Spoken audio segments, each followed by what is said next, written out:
성도 여러분 안녕하십니까? 9월 18일 금요일을 맞이하였습니다. 오늘도 마음속에 하나님께서 주신 기쁨을 가지고 열심히 주어진 삶을 살아가시게 되기를 바랍니다. 오늘은 시편 33편 12절 말씀을 함께 나누도록 하겠습니다. 여호와를 자기 하나님으로 삼은 나라 곧 하나님의 기업으로 선택된 백성은 복이 있도다. 아멘. 이 시편 33편은 요즘같이 나라가 혼란스러울 때 읽기에 딱 알맞은 말씀이 아닌가 생각을 합니다. 시인은 우선 하나님을 찬송하면서 시작을 하고 있습니다. 1절과 2절을 읽어보면 너희 의인들아 여호와를 즐거워하라.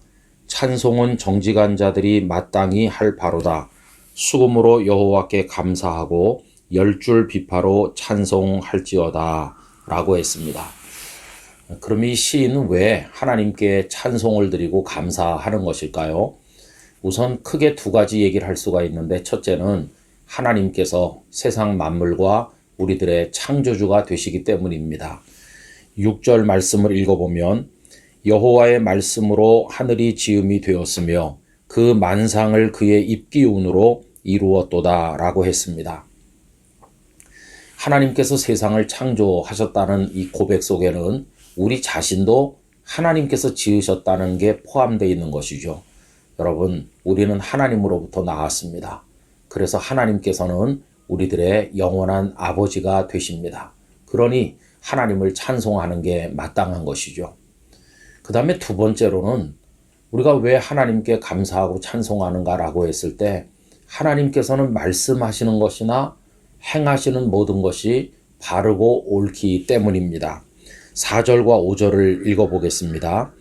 여호와의 말씀은 정직하며 그가 행하시는 일은 다 진실하시도다. 그는 공의와 정의를 사랑하시며 세상에는 여호와의 인자하심이 충만하도다 라고 했습니다. 저는 정말 이건 귀중하고도 대단하다고 생각을 합니다. 여러분, 세상에 폭력적 정치, 거짓과 술수의 정치가 얼마나 많습니까? 정치만 그런 게 아니고 경제활동을 할 때도 이기적인 욕망으로 부정과 불의를 자행하는 경우가 얼마나 많이 있습니까? 여러분, 인간관계는 또 어떤가요? 얼마나 아첨하고 혹은 또 상대방을 권모술수로 몰아붙입니까? 이런 것들이 중첩되어 있는 가운데 우리들은 이 세상에서 하나님의 사람으로 살아가는데 많은 어려움을 겪고 있습니다.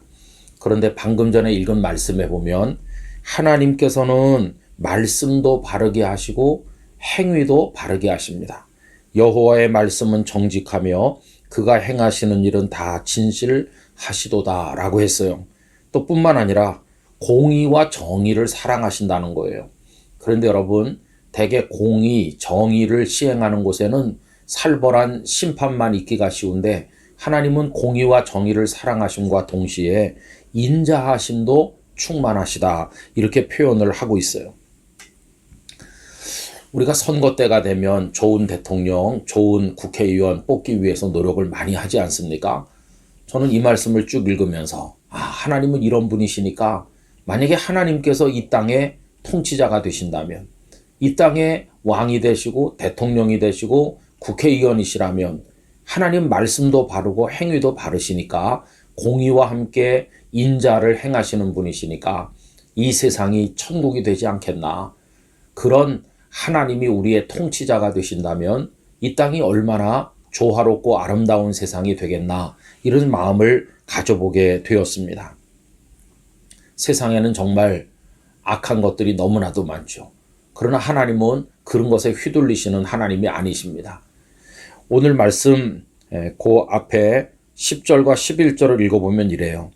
여호와께서 나라들의 계획을 폐하시며 민족들의 사상을 무효하게 하시도다.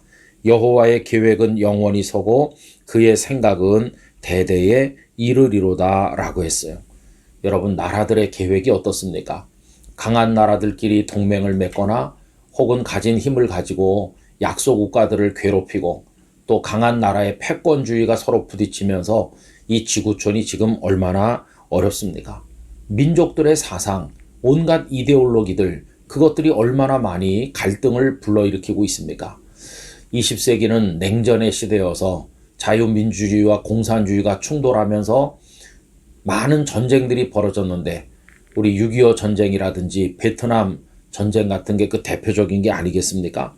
여러분, 이런 것들 속에서 너무 많은 사람 죽고 비극이 일어나고 그 아픔이 오늘날까지 그대로 남아있는 게 아니겠습니까? 이런 상황인데 우리 하나님께서는 이 모든 것을 폐하신대요. 나라들의 계획을 폐하시고 민족들의 사상을 무효하게 하시고, 반면에 하나님의 계획, 하나님의 뜻은 영원히 선다고 말씀을 하고 있는 것입니다. 더군다나 하나님은 우리를 지키시는 분이시죠. 요즘식으로 말하면 우리의 안보를 책임져 주신다는 겁니다. 16절 이하를 읽어보면 많은 군대로 구원 얻은 왕이 없으며 용사가 힘이 세어도 스스로 구원하지 못하는도다.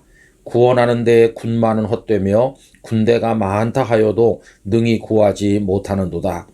여호와는 그를 경외하는 자, 곧 그의 인자하심을 바라는 자를 살피사 그들의 영혼을 사망에서 건지시며 그들이 굶주릴 때에 그들을 살리시는도다. 이렇게 말씀했어요.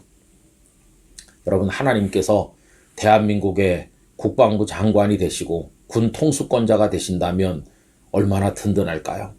하나님은 당신의 능력으로 우리를 보호해 주시는 거죠.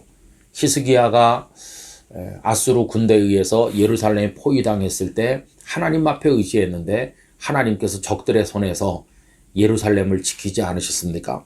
하나님은 이런 분이시기 때문에 오늘 본문은 그 하나님을 자기 하나님으로 삼은 나라가, 그런 백성들이 복이 있다는 겁니다. 여호와를 자기 하나님으로 삼은 나라, 곧 하나님의 기업으로 선택된 백성은 복이 있도다. 성도 여러분, 하나님이 우리의 왕, 우리의 대통령, 우리의 국회의원, 우리의 국방장관 되신다면 얼마나 좋을까요? 하나님을 자기 하나님으로 삼은 나라 백성들이 복 있다고 했는데, 이 땅에 살고 있는 하나님의 자녀들인 우리들은 하나님께 우리 나라를 맡기고 우리 사회를 맡기고 우리의 모든 걸 맡겨야 될 줄로 믿습니다. 북한 집단이 우리들을 위협하지만 하나님이 울타리가 되어주시고, 정책적 혼선으로 인해서 나라가 어지럽지만 하나님께서 당신의 뜻을 이루어 나가시고, 그리고 민족들의 사상을 다 무효케 만드시고 하나님의 계획하심만이 설 수 있도록 우리를 다스려 주신다면 얼마나 좋을까요? 그래서 여러분, 우리는 마음으로 하나님을 우리의 왕으로 모셔야 되는 것입니다. 대한민국을 하나님의 손에 맡겨드립시다. 하나님께서 다스리시는 나라가 되도록 우리는 기도합시다. 부디 하나님께서 이 나라 이 백성을 불쌍히 여기시고 이 땅의 성도들을 사랑하시고 구원해 주시기를 간절히 기원합니다. 하나님 아버지, 저희의 왕이 되시옵소서. 우리나라의 통치권자가 되시옵소서. 우리 사회의 인도자가 되시옵소서. 하나님을 자기 하나님으로 삼은 나라가 복이 있다고 했는데 대한민국을 하나님의 손에 맡겨드립니다. 하나님, 저희를 다스려 주시옵소서. 예수님의 이름으로 기도하옵나이다. 아멘.